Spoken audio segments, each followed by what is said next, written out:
Y levanten ese aplauso al Señor. Bendito el nombre de Jesús. Qué gozo, aleluya, el poder estar en la casa del Señor. Aleluya, adorarle junto a nuestros hermanos. Aleluya. ¿Cuántos se sienten contentos por esto? ¿Cuántos se sienten realmente contentos por eso? Gloria a Jesús. Alábenle que Él vive. Yo quiero que usted cierre sus ojitos. Aleluya, porque aunque quiero predicarle, es decir, en el menor tiempo posible, también deseo de todo mi corazón que usted no desperdicie la oportunidad de estar aquí para bendecir el nombre del Señor, para adorarle. Dice un himno muy viejo, dice: quiero levantar mis manos. ¿Quién se lo sabe? Yo quiero levantar mi voz, ofreciendo a ti mi vida en santidad de amor. Gracias, Padre. Padre, solo a ti te ofrezco mi vida y mi corazón, y me postro en tu presencia en adoración, Hijo de Dios. Recibe hoy, dígale toda la gloria, toda la gloria, la honra y honor, Hijo de Dios. Dígase, aleluya. Recibe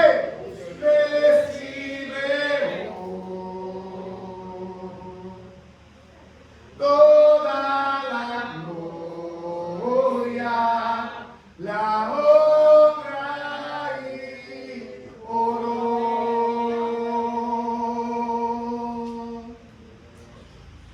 Toda la gloria, la honra y honor. Bendito Jesús. Recibe la honra, recibe la gloria, recibe la alabanza.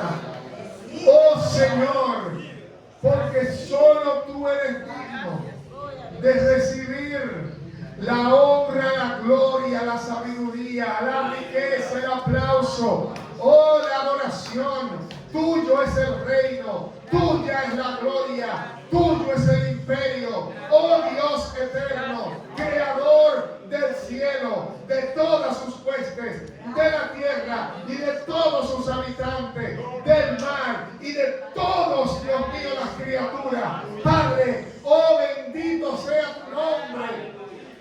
Y hoy glorificamos tu nombre, oh Señor, en la persona de tu Hijo Jesús, en la persona del unigénito consustancial contigo, el cual es la sustancia misma de la deidad, que se encarnó para morir y derramar la sangre que nosotros no podíamos, Señor, para la salvación de nuestras almas, para el perdón de nuestros pecados. Y esa es la razón que nos reúne. Por si alguien ha olvidado por qué la iglesia se congrega, por qué debo ir a donde están los hermanos, es porque juntos bendecimos y glorificamos a aquel que lo dio todo por nosotros y no escatimó en ser igual a Dios como cosa a que aferrarse, sino que se humilló hasta lo sumo, hasta morir en una cruz. No una muerte cualquiera, muerte de cruz. A su nombre, a su nombre. Aleluya. Y yo quiero que usted sepa que esa cruz la merecíamos nosotros, no él. ¿Alguien sabe esto? ¿Alguien sabe que esa cruz no era para él, sino para usted? Yo creo que dos lo saben, pero hay un grupo que no lo sabe. Déjame recordártelo. Esa cruz no era para Cristo. Esa cruz, Él se ofreció a cargarla. Así como Él murió en una cruz de un tal Jesús Barrabás, la tuvo que cargar Él. Así como Él lo enterraron en una tumba que no era de Él, sino de José de Arimatea, así también Él cargó por los pecados que no eran de Él. Cargó por los pecados tuyos y míos. ¿Sabe qué? Él dijo: a mí nadie me quita la vida, sino que yo la pongo y la vuelvo a tomar. Lo que sucedió allí no fue un asesinato, no fue un crimen, no fue un abuso. Diga conmigo, fue sacrificio. Sacrificio. Porque nadie podía cometer un asesinato contra Jesús. Nadie. Nadie podía sentirse con el poder de decir: estoy abusando de Él. No, porque nadie podía abusar de Él. Tuvieron que admitir que por el anticipado consejo de Dios fue crucificado por manos de inicuos. ¿Sabe qué significa ese misterio? Que los inicuos, aún sin querer, pusieron las manos para hacer el mandado de Dios. Dios mío, eso es poderoso, por eso siento como que estoy solo aquí adentro. ¡A su nombre! ¡A su nombre! Ahora sí yo quiero predicarles, yo quiero que usted vaya conmigo a la carta primera del apóstol Pedro, por favor, y lea un par de versículos junto a su pastor en esta noche. Porque aunque parezca extraño, hoy quiero continuar con ese compromiso y esa carga que llevo en mi corazón de entregarte el libro de Apocalipsis completo en una forma digerida para tu provecho y edificación. Y no me he salido de esa encomienda. Pero voy a iniciar con un pasaje que está muy cerca ya del libro de Apocalipsis, avanzando en el orden canónico de las Escrituras, que es la primera carta del apóstol Pedro, la primera carta universal del apóstol Pedro. Si usted tiene Pedro 2, por favor, quédese en el versículo 8.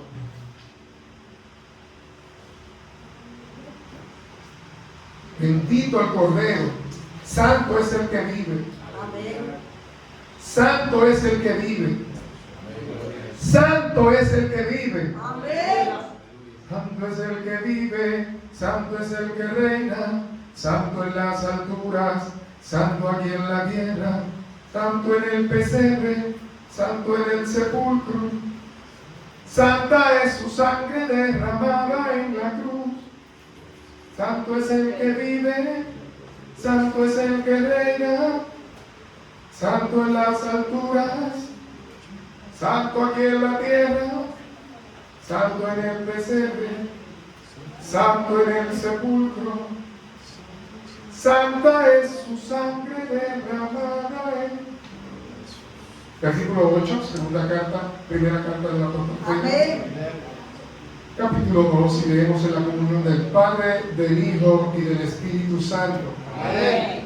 Y piedra de tropiezo y roca que hace caer. Porque tropiezan en la piedra siendo desobedientes, a lo cual fueron también destinados. Mas vosotros, diga conmigo, nosotros. Yo digo vosotros y ustedes dicen nosotros. Mas vosotros, diga usted, sois linaje escogido, real sacerdocio. Diga conmigo, real sacerdocio. Repita también, nación santa, pueblo adquirido por Dios, para que anunciéis las virtudes de aquel que os llamó de las tinieblas a su luz admirable. Siga conmigo. Vosotros que en otro tiempo no erais pueblo, pero ahora sois pueblo de Dios. Que en otro tiempo no habíais alcanzado misericordia, pero ahora habéis alcanzado misericordia. Gracias, Señor, por tu palabra. In the name of Jesus. Alguien diga amén. Amén. Amén. Aleluya. Esto para desatarle las lenguas a los que todavía no lo han soltado.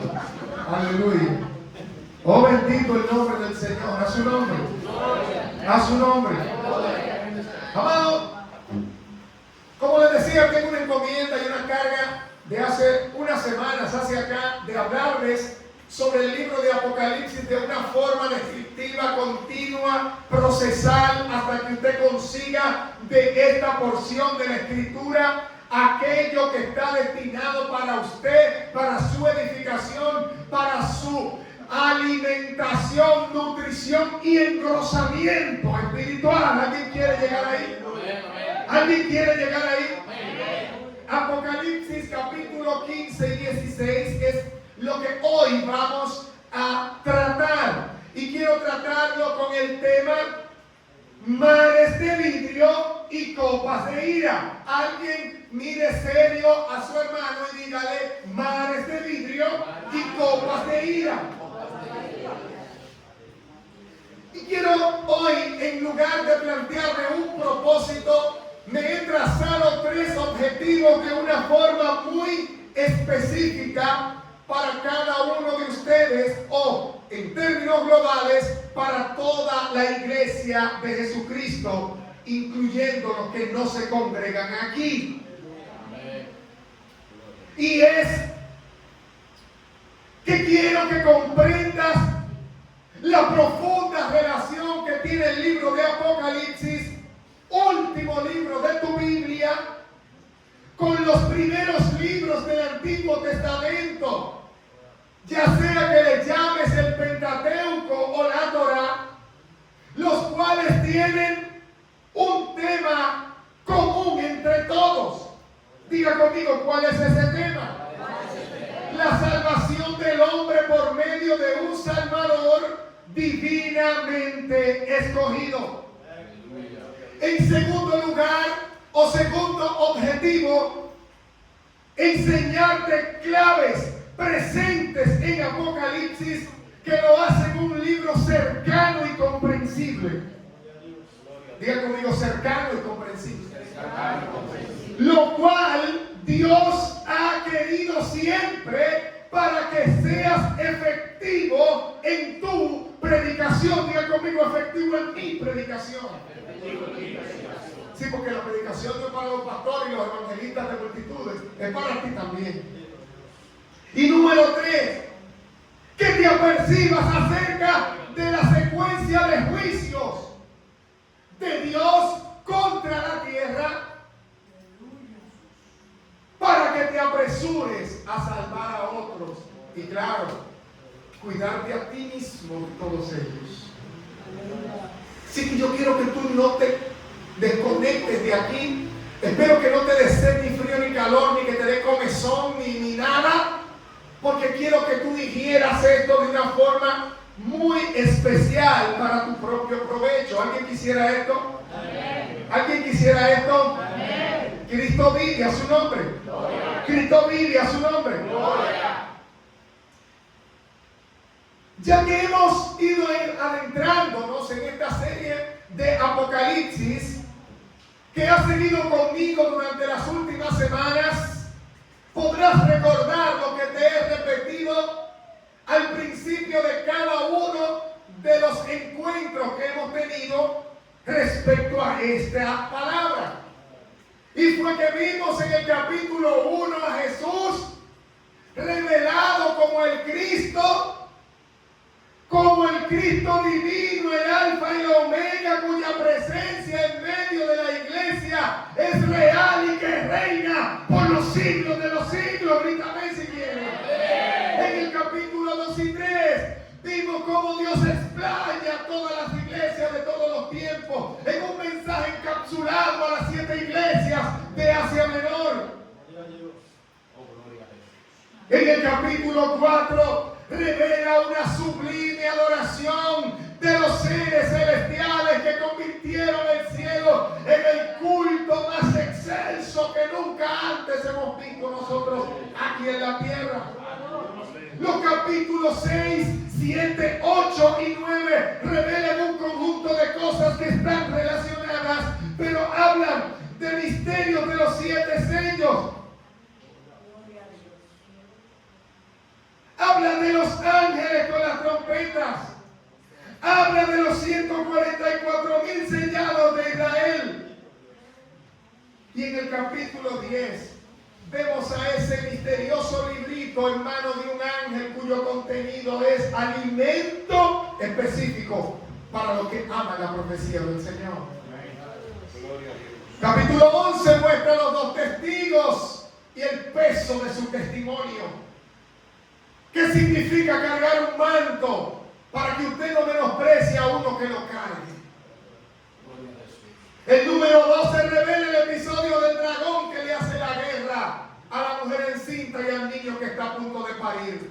Y te enseña cómo cuando ya el diablo no pueda más en contra de la nación llamada por Dios, de la cual trajo a Cristo, entonces vendrá por ti, por lo cual debes estar apercibido. Viene persecución para la iglesia, desacomódate un poco, sal a predicar, arrepiéntete si fallaste, ajústate si te aflojaste, porque viene un tiempo duro para la iglesia que va a terminar en victoria, pero no deja de ser duro.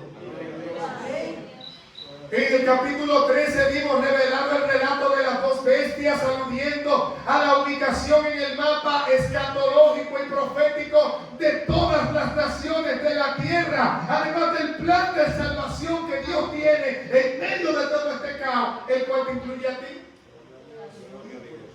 En el 14, la semana pasada, estuvimos viendo que aunque este capítulo tiene 2 figuras proféticas definidas que parecen distintas, las 2 redundan en una sola revelación del plan divino de Dios. Hoy nosotros nos vamos a topar con 2 capítulos que son el capítulo 15 y 16, los cuales conviene verlos juntos para poder apreciar la obra de Dios cuando se haya terminado y no haya más lugar para la misericordia, santísima paciencia de Dios para con los malvados. Y se revelen por fin los juicios finales. Hoy comprenderás algunos misterios que abrirán tu corazón a la revelación de la profecía bíblica. A su nombre. Gloria.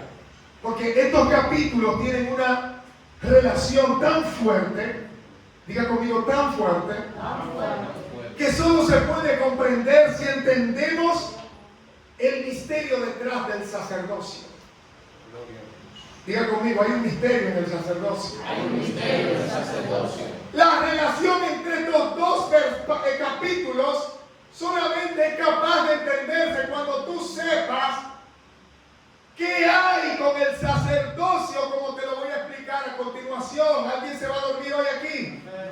Voy a tener gente despierta hoy. ¿Cuántos despiertos tengo aquí? En primer lugar, quiero hablarte de las trompetas y el sacerdocio. Y para ello me voy a ir específicamente al capítulo 15 del libro de Apocalipsis, el cual quise que tú estuvieras sentado para que, teniendo sentado el cuerpo, pongas de pie la mente. Y digo así en el nombre de Jesucristo: vi en el cielo otra señal grande y temible, 7 ángeles que tenían las 7 plagas postreras, porque en ellas se consumaba la ira de Dios. Vi también como un mar de vidrio, diga conmigo, un mar de vidrio, mezclado con fuego, y a los que habían alcanzado la victoria sobre la bestia y su imagen y su marca y su número y de su nombre, en pie en el mar de vidrio, con las arpas de Dios, y cantaban un cántico, el cántico de Moisés, siervo de Dios, y el cántico del Cordero, diciendo: grandes y maravillosas son todas tus obras, Señor Dios Todopoderoso. Y justos y verdaderos son tus juicios, Rey de los santos. ¿Quién no temerá, oh Dios, y glorificará tu nombre? Pues solo tú eres santo. Por lo cual las naciones vendrán y te adorarán, porque tus juicios se han manifestado. Después de estas cosas miré, y he aquí, fue abierto el cielo. En el cielo el templo del tabernáculo del testimonio. Diga conmigo: el tabernáculo. Y del templo salieron 7 ángeles que tenían 7 plagas. Las 7 plagas, vestidos de lino fino y resplandeciente, ceñidos alrededor del pecho con un cinto de oro. Uno de los 4 seres vivientes dio a los 7 ángeles 7 copas de oro, llenas de la ira de Dios, que vive por los siglos de los siglos. Y el templo se llenó de humo por la gloria de Dios y por su poder, y nadie podía entrar en el templo hasta que se hubiesen cumplido las 7 plagas y los 7 ángeles. ¿Alguien me va siguiendo? Voy a leer el 16. Y oí una gran voz que decía del templo de los 7 ángeles: y derramad sobre la tierra las 7 copas de la ira de Dios. Y fue el primero, y derramó su copa sobre la tierra, y vino una úlcera maligna y pestilente, diga conmigo: pestilente, sobre los hombres que tenían la marca de la bestia y que adoraban su nombre. Y el segundo ángel derramó su copa sobre el mar, y este se convirtió en sangre como de muerto, y murió con todo ser vivo que había en el mar. Y el tercer ángel derramó su copa, y sobre los ríos y sobre las fuentes de las aguas, y se convirtieron en sangre. Y oí al ángel de las aguas que decía: justo eres tú, oh Señor, el que eres y el que eras, el santo, porque has juzgado con estas cosas. Por cuanto derramaron la sangre de los santos y de los profetas, también tú les has dado a beber sangre, pues lo merecen. También oí otro que desde el altar decía: ciertamente, Señor Dios Todopoderoso, tus juicios son verdaderos y justos. El cuarto ángel derramó su copa sobre el sol, al cual fue dado quemar a los hombres con fuego. Y los hombres se quedaron con el gran calor, se quemaron con el gran calor y blasfemaron el nombre de Dios, que tiene poder sobre estas plagas, y no se arrepintieron para dar gloria. El quinto ángel derramó su copa sobre el trono de la bestia, y su reino se cubrió de tinieblas y mordían de dolor sus lenguas y blasfemaron contra el Dios del cielo por sus dolores y por sus úlceras, y no se arrepintieron de sus obras. El sexto ángel derramó su copa sobre el gran río Éufrates, y el agua de este río se secó, para que estuviese preparado el camino a los reyes del oriente. Y vi salir de la boca del dragón y de la boca de la bestia y de la boca del falso profeta 3 espíritus inmundos a manera de ranas.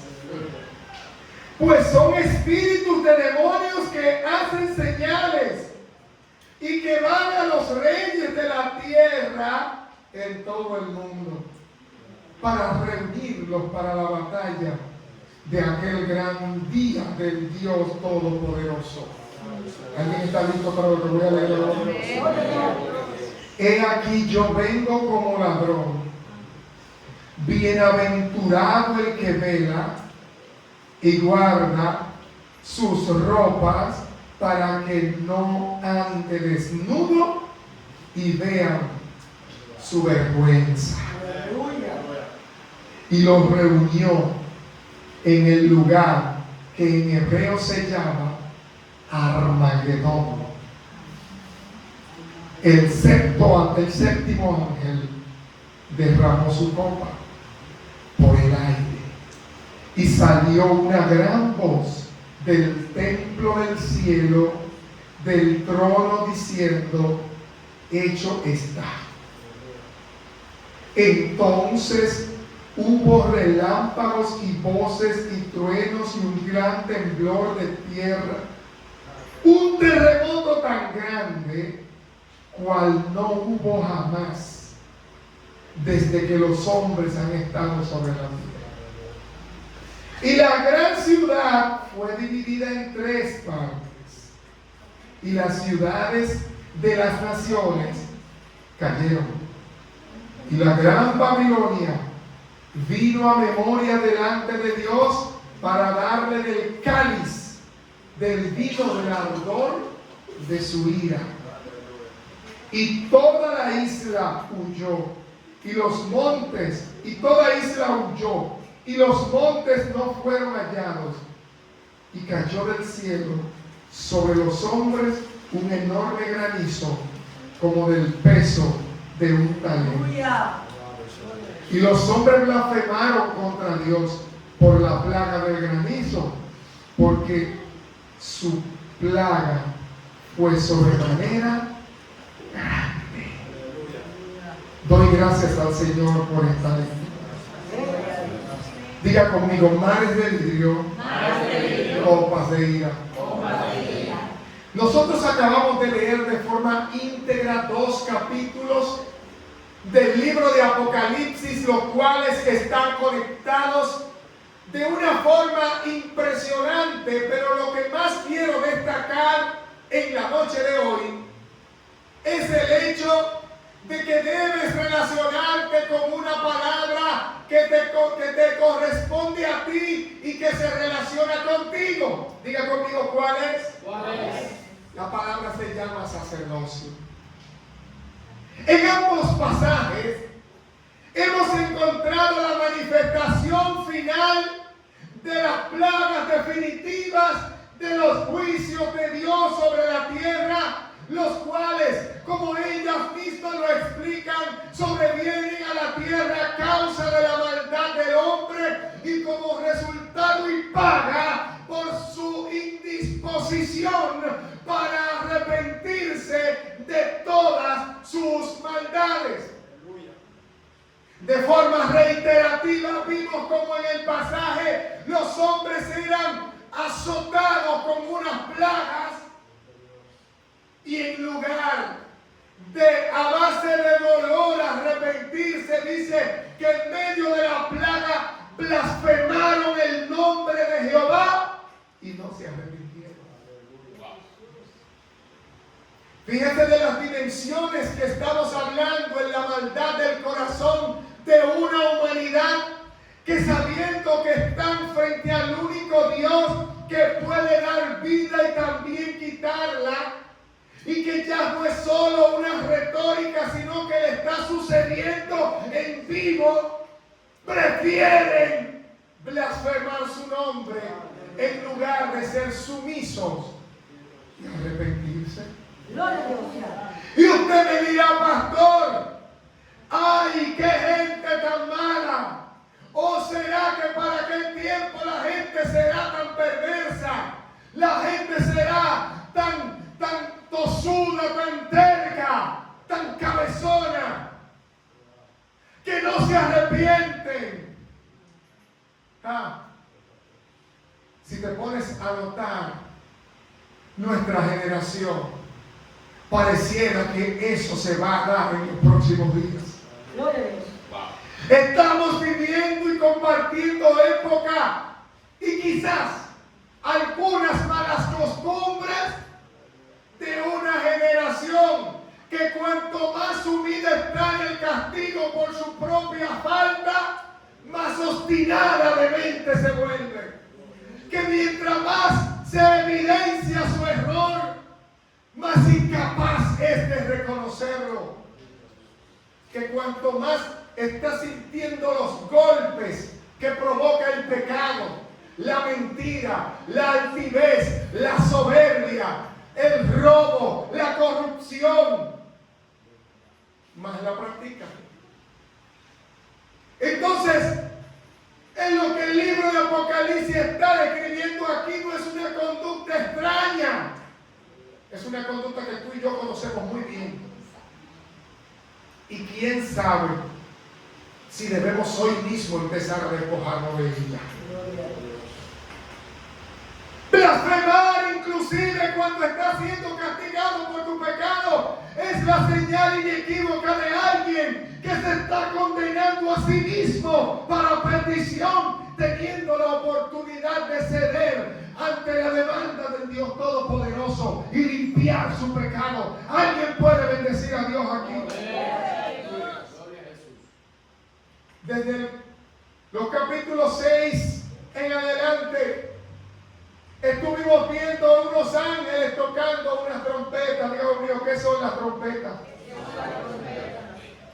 En el marco de la palabra que te quiero entregar hoy, que está toda circunscrita, está toda girando alrededor del sacerdocio como simbología fundamental para la limpieza del pecado de la humanidad. Había una figura utilizada en Apocalipsis que se conoce desde los tiempos de Moisés y quizá más atrás. Diga conmigo, son las trompetas. Por eso yo quiero hablarte y partir de un elemento que no aparece explícito en el 15 y el 16, pero que fue ya presente en los capítulos anteriores, desatando la misma ferocidad de la ira divina. Diga conmigo, las trompetas. Y cuando yo pienso en las trompetas y el sacerdocio, debo llegar de forma inevitable a una información, a un dato exegético que me permita hacer una hermenéutica, una interpretación que te facilite tu comprensión. Diga conmigo, ¿qué es una trompeta? ¿Qué es una trompeta? Nosotros estamos acostumbrados a ver la trompeta en el merengue, a verla en la salsa, a lo mejor dicho a escucharla en los temas musicales, tropicales y de diferentes géneros. Pero yo no te estoy hablando de ese tipo de trompeta de metal, te estoy hablando de un elemento muy simbólico, muy importante en la vida hebrea, al punto de que llegó a ser parte de los usos de la casa de Dios. En el Antiguo Testamento la palabra que se refiere como trompeta es la palabra shofar. Hoy en día vamos a algunos servicios evangélicos y escuchamos a alguien con un shofar tocando una melodía en señal de júbilo.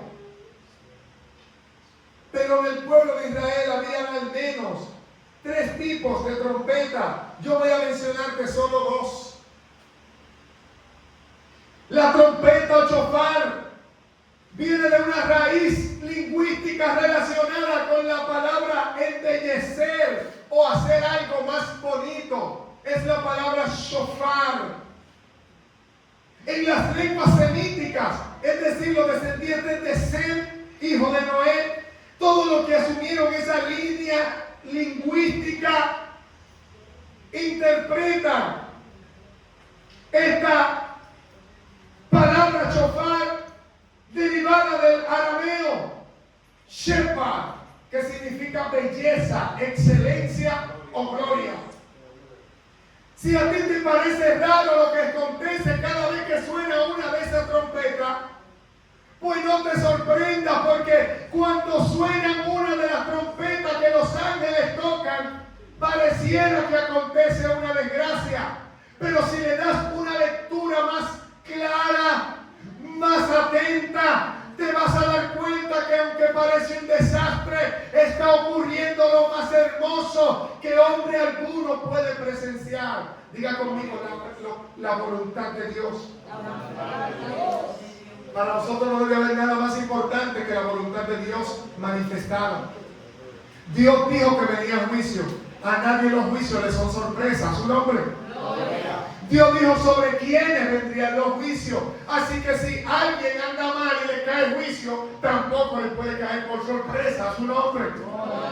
El Señor dijo cómo van a ser los juicios. Así que si alguien tiene entendimiento y quiso escapar de ellos, tampoco puede ser sorprendido. A su nombre. Así que a mí me parece muy conectada la palabra shepar o shofar con belleza o excelencia. Porque la única manera que este mundo tiene de ser un día totalmente correcto, purificado, limpio y conforme a la voluntad de Dios es si esta se cumple y si esa trompeta suena. Alguien grite, yo quiero que suene la trompeta. Yo quiero hablarte de dos trompetas. Pero esta trompeta tenía varios usos y sonidos dependiendo de qué estaban hechas y cuál era su función. Había una trompeta que se hacía corta y era del cuerno de un carnero. Esta tenía un sonido grave, fuerte, heroico y que atraía mucho la atención cuando era tocada. Regularmente era tocada por los levitas para convocar al pueblo cuando había santa asamblea. Número 2, era utilizada cuando había guerra, diga conmigo, en tiempo de guerra, como un clarín o una trompeta de guerra que le decía a todo el mundo asumir la posición que debía dentro de un ejército.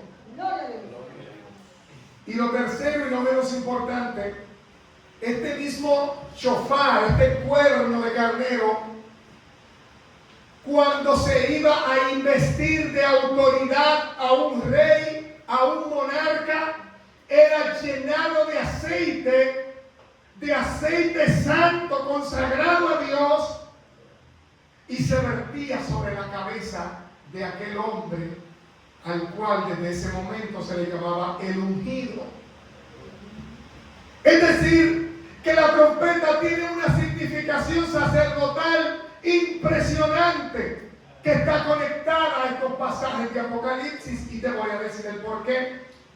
La segunda trompeta es el que se hacía de cuerno de cabra, montés, que era regularmente uno que era en espiral y alargado, que por su belleza y su forma exótica era regularmente utilizado para festividades, para festivales, por su elegante forma y pulido que adquiría y por su sonido agudo y melódico. Es regularmente el tipo de shofar que usted oye, que traen incluso hoy de tierra de Israel y que usted escucha en algunas de las celebraciones cristianas. Ahora, cuando nosotros vemos lo que está pasando en el capítulo 15 en adelante, nos encontramos con que todas estas cosas empiezan a desatar una serie de eventos y de acontecimientos proféticos que van a terminar definitivamente de cumplir, de manifestar lo que ya Dios había dicho. Diga conmigo, viene el juicio. Viene juicio. Y aquí me dice que Juan estuvo viendo en el cielo una gran señal que era admirable.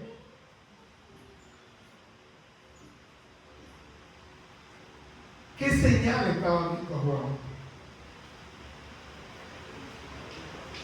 Dice que venían 7 ángeles que tenían las 7 plagas postreras, porque ellas se consumaban, en ellas se consumaba la ira de Dios. Me llama la atención que quienes están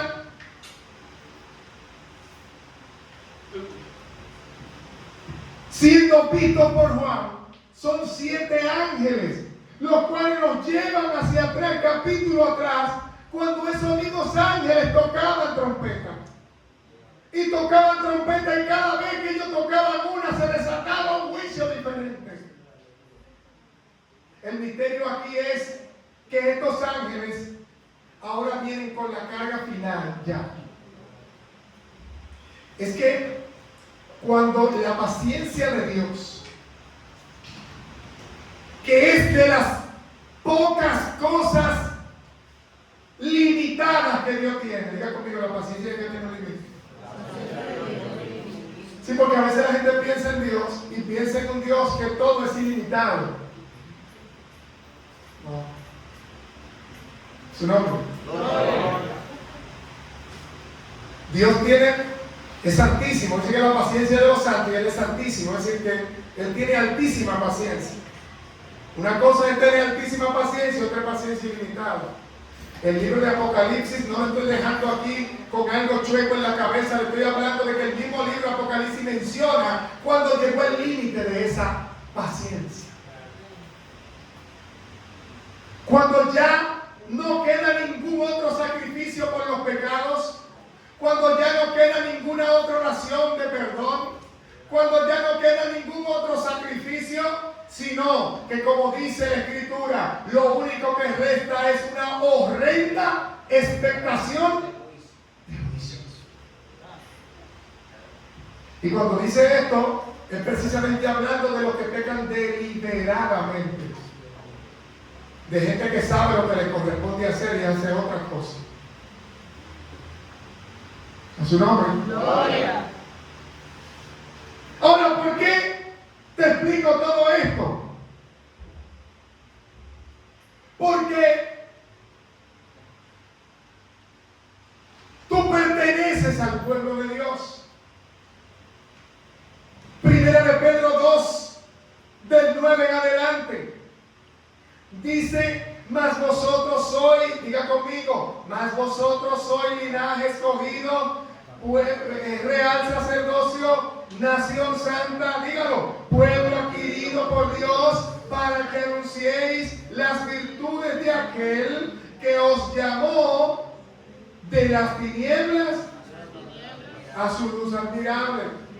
Quiero recordarte algo más y lo voy a hacer constantemente. Vosotros que en otro tiempo no erais pueblo, pero que ahora sois pueblo de Dios, que en otro tiempo no habíais alcanzado misericordia, pero ahora habéis alcanzado misericordia.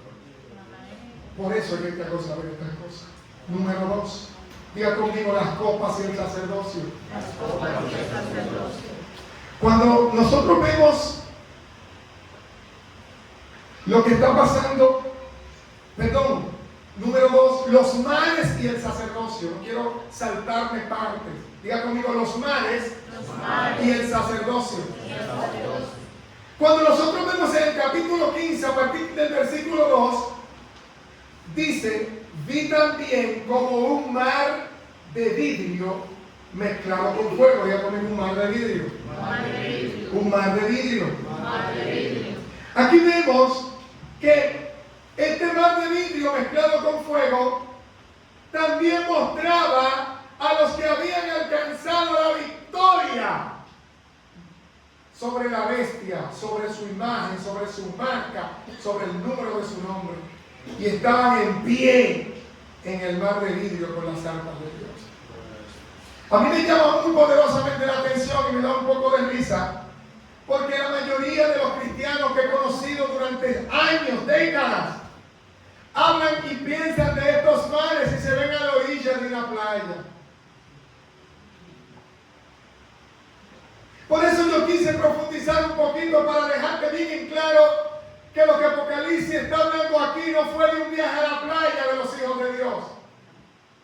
No fue una tarde de veraneo a la orilla del mar. Aquí de lo que está hablando es de un mar de vidrio. En el hebreo se dice yam.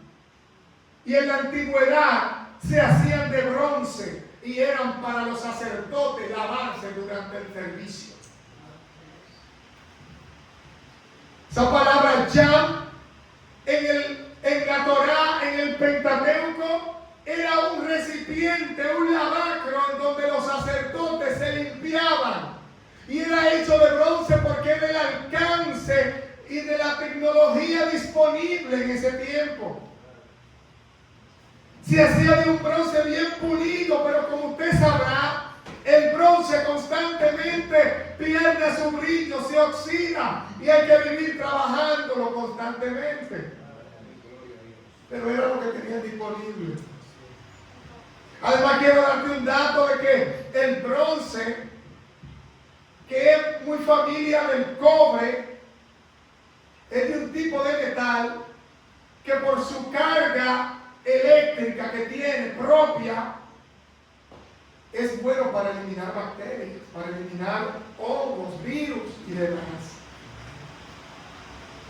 Ahora, cuando estamos hablando de mar, reitero que no hablamos de un mar o de un océano, sino de una vasija que en hebreo se llama yam. Y se tradujo cuando se hizo la traducción del Antiguo Testamento del hebreo al griego en la obra llamada la de los 70 o la Biblia Septuaginta. En idioma griego, la palabra que se utilizó fue tarazá. Y es sorprendente que el mismo vocablo que tradujo la Septuaginta del Antiguo Testamento, del Pentateuco antiguo, el tarazá, y es la misma que está usando Juan en Apocalipsis capítulo 2, 15:2.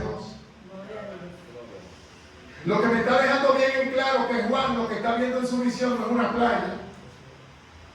No está viendo el mar Caribe, ni el mar Caspio, ni el mar Negro, no está viendo nada de eso. Diga conmigo, está viendo una vasija. Y dígame por qué. Juan está viendo una vasija porque el escenario que él está viendo es un escenario que describe un entorno sacerdotal. Está viendo el lugar donde un sacerdote se debe lavar las manos, donde se debe purificar. Diga conmigo, purificación. La palabra de Dios hoy le está hablando a la iglesia acerca de la purificación, del lavamiento, de la limpieza, de la regeneración, que solo es posible por medio de la sangre sacrificial de Cristo en la cruz del Calvario. Hay un llamado urgente a que viejos y jóvenes, niños, líderes y laicos empiecen a lavarse en el mar de bronce. Porque no somos cualquier cosa. Somos real sacerdocio. Y yo no entiendo que todavía los cristianos no terminan de entenderlo. Y es la razón por la que peleamos tanto. Porque nadie quiere asumir su rol mientras ve a otro. Es más fácil estar. Y usted ve que en cualquier sociedad de creyentes es posible, mientras hay alguien que tiene 2 dedos de frente para echar en marcha las cosas, otros están recostados del trabajo de él. Y el sacerdocio no hace eso. El sacerdocio tenía una función específica en el tabernáculo tan delicada que lo que el sacerdote no hacía se quedaba sin hacer. Diga conmigo, ¿por qué? ¿Por qué? Porque donde entra un sacerdote no entraba todo el mundo. Pero yo quiero decirle a esta generación que donde cabe uno de ustedes, cualquier mundano no entra. Y lo que tú no hiciste en ese lugar se quedó sin hacer. A su nombre. Gloria. A su nombre. Gloria. Cada uno según el diseño y la asignación divina puesta por Dios. Porque yo había un nivel de sacerdocio más elevado que le llamaban el sumo sacerdote. Donde el sumo entraba, ni los sacerdotes podían entrar. Es decir, que en función del nivel de designación que tú tienes, del manto que tú portas y del diseño que Dios hizo en ti, a mí no me importa la edad que tú tienes. Si tú te sientes tan muchachito, tan anciano, como para procrastinar, como para ser irresponsable, te repito que lo que tú no hagas se va a quedar sin hacer, porque es tu asignación, es tu responsabilidad, y lo que tú debes hacer, nadie lo va a hacer por ti. A su nombre. Y eso es una batalla para que la gente cumpla con el mínimo. Dios está llamando sacerdotes que se laven y enseñen a lavarse a otros. Juan está viendo un mar, está viendo un lavacro, pero tú sabes quiénes están parados en ese lavacro. Esto me camina por dentro. Están todos los que no siguieron ni el nombre, ni la marca de la bestia, ni nada de la bestia. Son gente que no corre con el sistema, que no comen de lo que come el sistema, que no habla de lo que habla el sistema. La bestia es un sistema, para que usted esté claro. La bestia no es un animal, la bestia no es una forma, la bestia no es una figura, la bestia es un sistema. Y el que tenga la marca del sistema, no se pare que se la marca. Esta agua no la va a ensuciar. A su nombre. Pero lo más impresionante que yo veo aquí en esta versión es que Juan dice: vi también un mar de vidrio. Pastor, ¿y por qué de vidrio? Bueno, conforme fue pasando el tiempo y la tecnología fue mejorando, muchos de los utensilios que utilizaban en la antigüedad, basados en metales, lo utilizaba la gente cada vez más pobre. Es decir, esos metales diferentes al oro, es decir, cobre, bronce, etcétera, hierro, eran metales que por la facilidad con la que se oxidaban, así mismo perdían valor. Y llegó un momento en el desarrollo de la humanidad en donde se comenzó a procesar un material que es conocido hoy como vidrio. Por el derretimiento de ciertos tipos de roca y ciertos minerales se fundían y a temperatura se forjaban utensilios de ese magma y se volvían cristalinos, transparentes, y hasta hoy vemos que se hacen botellas de vidrio, globos de vidrio y se hacen todo de vidrio. A su nombre. Y ahora no tanto, pero en aquel entonces el vidrio suponía una gran ventaja. Cuando usted bebía agua o alguna bebida en una vasija de vidrio, usted se libraba del sabor del óxido del metal de la vasija barata.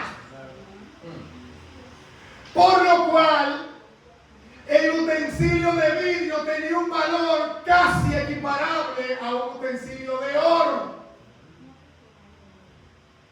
Y a mí me impresiona el tipo de mar que Juan está viendo. Él dice un mar de vidrio Porque el sacerdocio anterior lo usaba de bronce.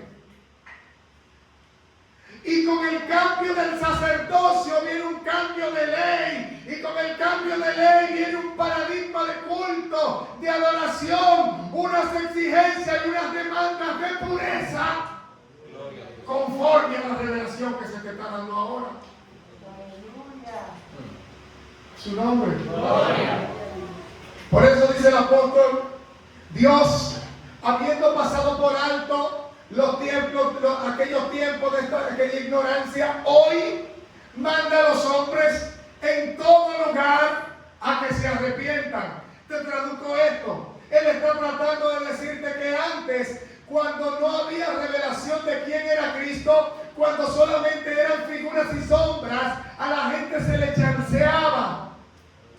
Se le permitía ofrecer una palomina, un cabrito, un becerrito, una cosita para pecar y volver, y la próxima semana lo mismo, porque no había revelación. Pero ya que Cristo se reveló, ya que hay revelación de Él y de su Espíritu por dentro tuyo, lo único que te toca a ti es arrepentirte. En todo lugar, a todos los hombres. Su nombre. Gloria a Dios. Es decir, con el cambio de sacerdocio vino un cambio de paradigma, vino un cambio de estructura, vinieron unas exigencias que muchos indoctos creen que por estar en el periodo de la gracia significa menalaganaracia. La gente cree que la gracia es hacer lo que bien me dé la gana. Y la gracia viene a ser un poquito más severa que la ley. Porque con la ley, si no te vieron, te salvaste. Si te vieron y llevaste un animalito al lugar del sacrificio, te salvaste. Pero en el tiempo de la gracia nadie anda detrás de ti. Lo que tú dejaste de hacer se quedó sin hacer. ¿Alguien me está siguiendo aquí? De lo que tú no te arrepentiste, te quedaste sin arrepentir. Por lo que tú no te pediste perdón, te quedaste sin perdón. A su nombre. Lo que tú ensuciaste en secreto, se quedó sin lavar. Lo que tú no confesaste, no te dejará prosperar.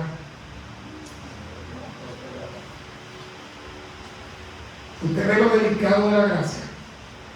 Que si bien ahora tú no tienes un fariseo detrás de ti como un policía de la fe, diciéndote todo lo malo que tú haces y diciéndote que te lave la mano, que lave la comida, que te vista de tal color, que haga, nadie va a estar atrás de ti, nadie tiene tiempo para eso, es una vida muy ocupada, pero eso es un peligro para ti. Claro, si tú tienes conciencia, no es tan peligroso.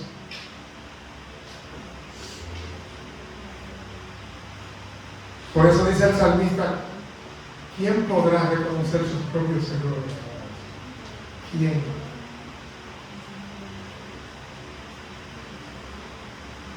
Ya conmigo, los mares y el sacerdocio. Aquí está hablando de mar de vidrio con fuego.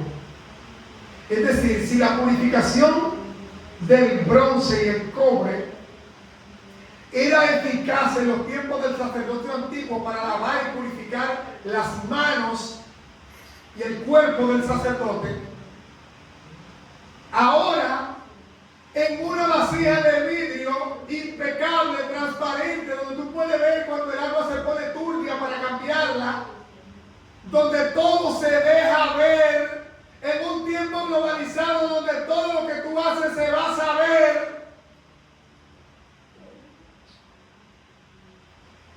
Una vasija de vidrio que además tiene fuego. Su nombre. Gloria. Mirad cómo andéis. Oiga la palabra del apóstol. Mirad cómo andéis. Porque hay una gran nube de testigos que nos vigilan. Aunque tú creas que tú estás solo. Porque toda cosa será traída a juicio, junta a toda cosa encubierta, sea buena o sea mala. Es decir, no te mortifiques tanto porque tú hiciste cosas buenas y nadie te reconoció. Que eventualmente esto te duele cuando tú haces algo bueno y nadie te lo reconoce. Date tranquilo, así como yo te exhorto a que te apresures si tú hiciste algo malo, porque tarde o temprano también se va a saber. Lo bueno que tú hiciste se va a saber, no te preocupes. Pero la metida de pata que diste un día la vamos a saber. Así que es cuestión de tiempo, no corras. No corras. Porque el Dios que yo conozco todavía habla. ¿Cuántos saben que Dios habla?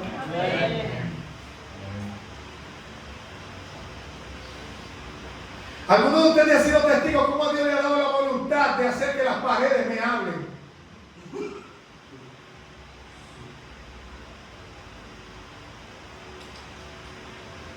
Es impresionante la forma en cómo Dios lo hace. La cosa cuando algo se tiene que saber, sea para dar paz o para dar solución, Dios dice, mira lo que hay es esto. Por eso tú no haces nada escondiéndote de mí ni de tus hermanos. No pierdas tu tiempo en eso. Porque es probable que Dios para mi salud mental nunca me revele lo que tú estás haciendo.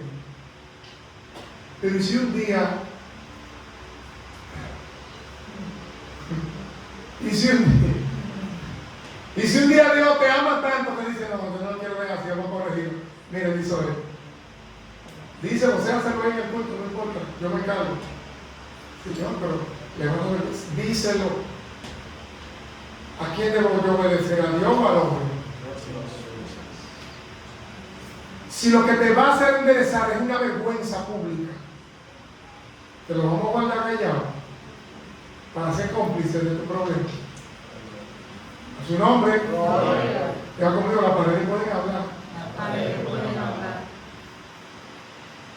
Y ahí hay un mar de vidrio y fuego. A mí me da. Allí en el cielo hay una ciudad, calle de oro, mar de cristal, y la gente pensando que es una playa de cristal. Y no lo bueno es que lo predican entonces. Que hay una playa, un mar de cristal. No leen Biblia, eso viene siendo un delito.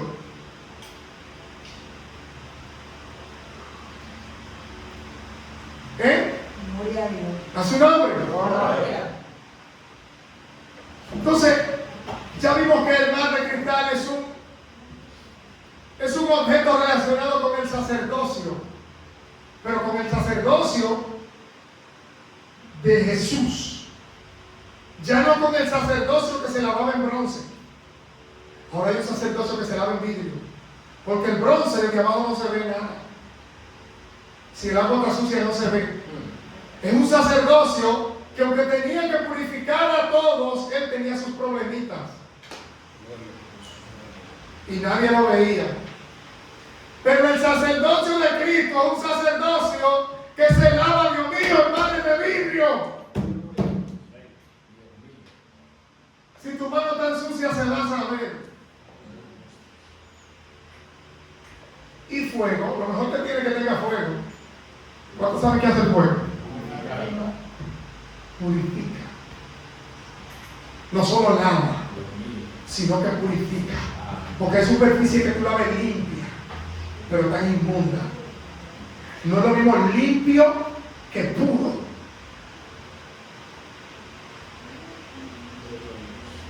Usted lava una cosa y después le pasa un pañito con cloro para que la bacteria se vaya. Se veía limpio, pero eso estaba lleno de H1N1, de COVID-19, de tuberculosis, de todo. Dígame, yo pertenezco al sacerdocio del mar de vidrio. Dice que había un mar de vidrio con fuego y mezclado con fuego, y los que habían alcanzado la victoria fueron los que estaban arriba de eso. Ese mar de vidrio no es para cualquiera. ¿Cuántos van a la victoria aquí? Pues no se caen presos, no van a la cárcel. ¿Cuántos van a la victoria? Amén.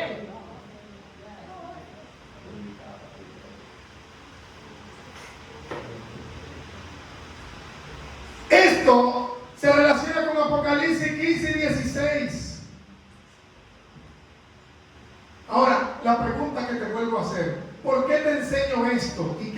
relación tiene esto contigo?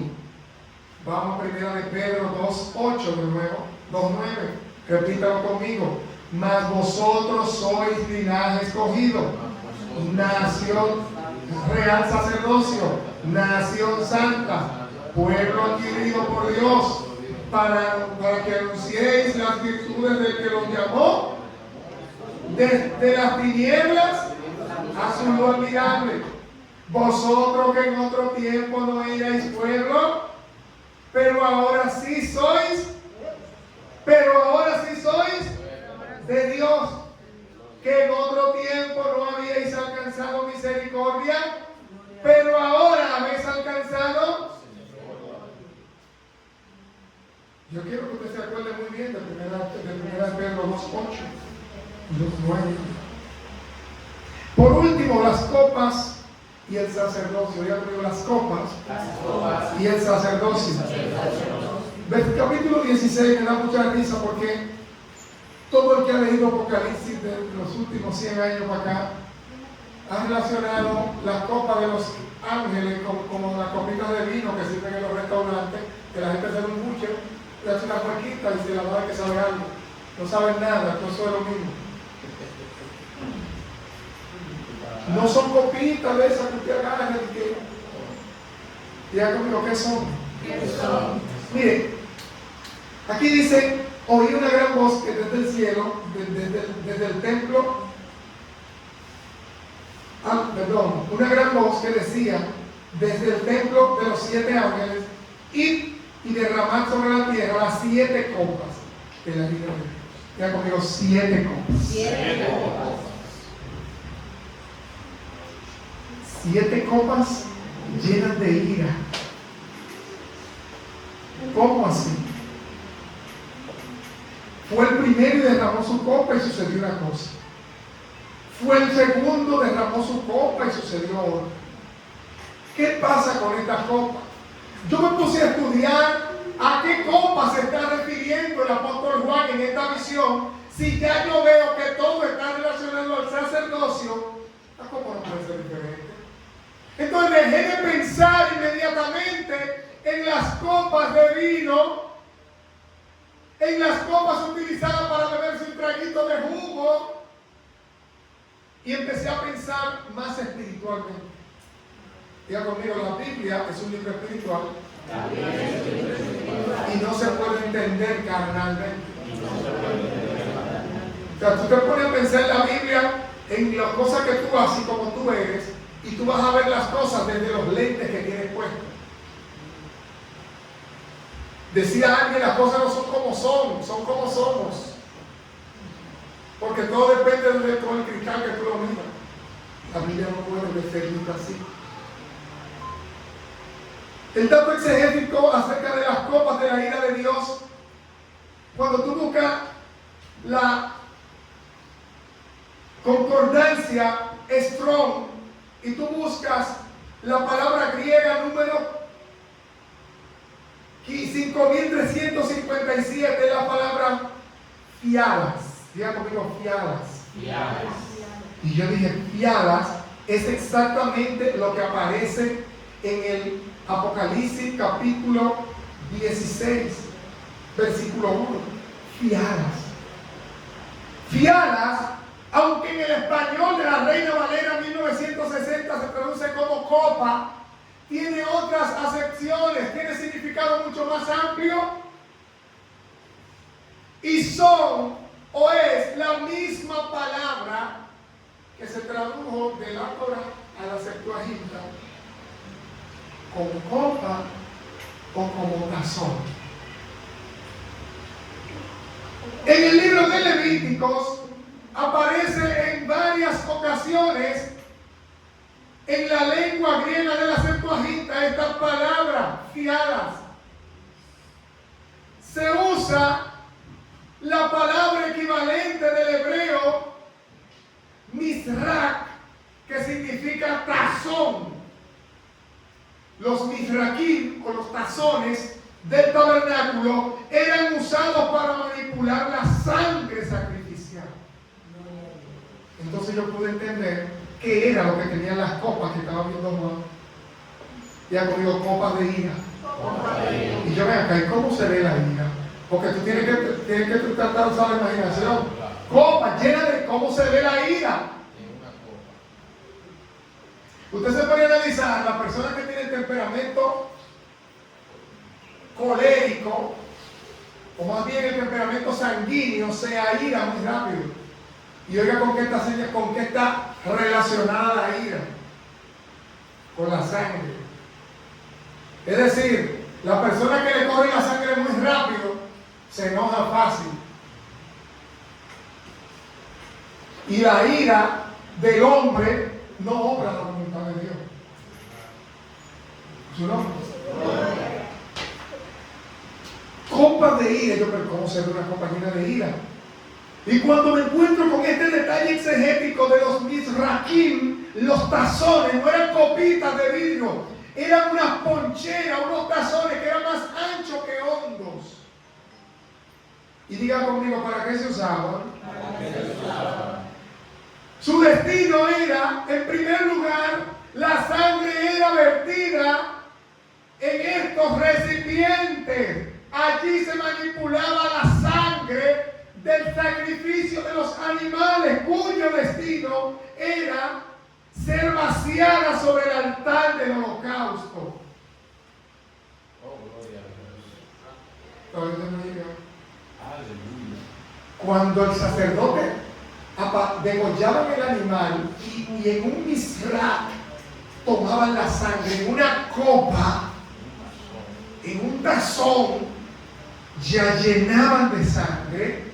Y entonces el sacerdote se metía para el lugar secreto. Dios mío, Padre, siento a Dios. Se metía para el lugar santísimo y rociaba de esa sangre en el altar alrededor de donde estaba la presencia del Dios Todopoderoso. Y esto le decía al Señor: hay una deuda pagada. Hay una deuda curada.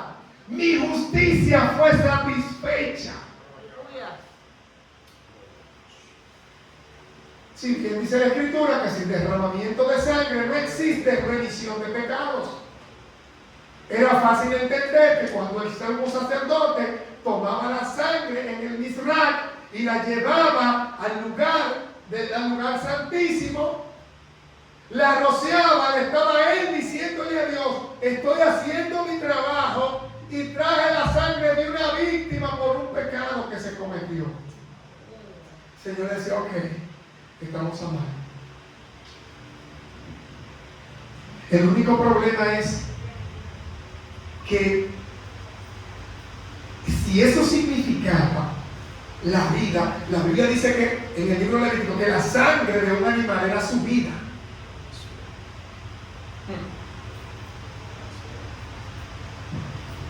Un misrak lleno de sangre ofrecido en el altar era la significación de una vida entregada, de una vida rendida, de una deuda paga. ¿Y cómo se relaciona esto con las copas de la ira?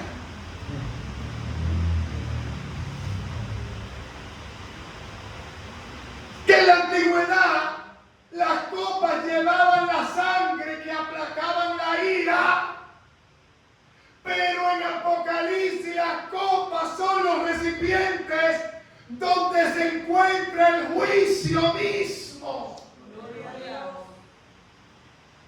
que producía esa ira.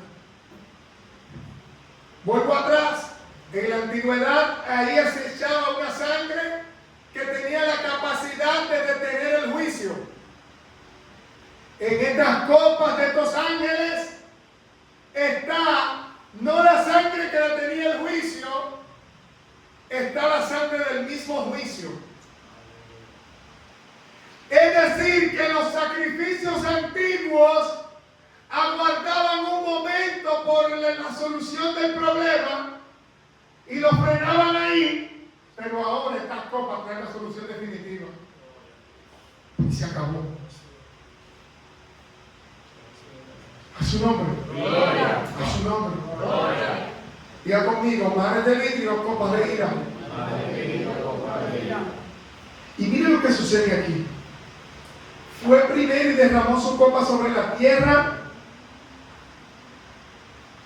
y vino una úlcera. Diga conmigo, una úlcera. Enfermedades de la piel. Vino el segundo y derramó su copa y todo se llenó de sangre de muertos. Fíjate que no es lo mismo una sangre viva, una sangre líquida, caliente, que una sangre decompuesta. Dice que es pestilente, es molesta. Vino el tercero y derramó el juicio sobre los ríos. Y se secaron las fuentes de las aguas y se convirtieron en sangre. Eso recuerda otra vez a la Torá, donde cuando el pueblo iba a salir de Egipto, por no querer soltar al pueblo, Dios le envió una plaga al río que se lo convirtió en sangre. Y yo extrapolo eso. A mi forma de ver ese juicio, esa plaga, no solamente fue el agua del río que se puso roja, todo lo que ellos tenían agua guardada se les llevó el pueblo así. Luego, el cuarto ángel viene y derrama la sangre de los profetas y de los santos. ¿Ven cómo las copas, cómo el análisis que había hecho de los tazones del Mizrac era coincidente con lo que está aquí? Porque estas copas lo que tienen es sangre, sangre de muertos, sangre de profetas. Lo que echó al río lo convirtió en sangre. Es decir, ustedes ven cómo la escritura misma se explica. Por eso la Biblia es el libro más coherente de la historia de la humanidad, con más de 63,000 conexiones cruzadas entre libros del Antiguo y del Nuevo Testamento. No es superado por ningún otro libro en el mundo, a pesar de que cualquier cantidad de idiotas habla que la Biblia fue un libro inventado por los poderosos para dominar a los débiles. Nada es más coherente que la Escritura, porque los poderosos viven todos los días más incoherentes y la Biblia todos los días más clara. Los poderosos que hoy se están matando, mañana están haciendo tratados. Los que hoy están en guerra, mañana están haciendo acuerdos. Los que hoy dicen que esto sana, mañana dicen que enferma. Los que dicen que es caro hoy, mañana dicen que eso no vale nada. Es decir, los poderosos de esta tierra son incoherentes, la Biblia es totalmente coherente. Aleluya. Y termino diciendo que esto se relaciona con Apocalipsis 15 y 16, según lo que dice Levíticos. Las copas contienen la sangre que evita el juicio en Levítico, pero en Apocalipsis las copas son los recipientes que contienen el juicio mismo. ¿Por qué te enseño estas cosas? Vuelvo a 1 de Pedro 2:8. Ahora sí puedes decírmelo. 2:9. Mas vosotros sois linaje escogido, real sacerdocio, se me fueron, nación santa, pueblo adquirido por Dios para anunciar las virtudes de aquel que os llamó de las tinieblas a su luz admirable. 10. Vosotros que en otro tiempo no erais pueblo, pero ahora sois pueblo. Que en otro tiempo no habías alcanzado misericordia, ahora habéis alcanzado. Concluyo diciéndote que al llegar al final de Apocalipsis 16 y 17, descubrimos que Dios ha estado contando una sola historia desde Génesis hasta Apocalipsis. La historia de la salvación por medio del Salvador que Él mismo escogió. Las trompetas nos recuerdan que Dios todavía llama al arrepentimiento. El mar de vidrio nos recuerda que Dios todavía santifica a su pueblo, pero las copas nos recuerdan que la paciencia de Dios tiene un límite y que el juicio finalmente llegará.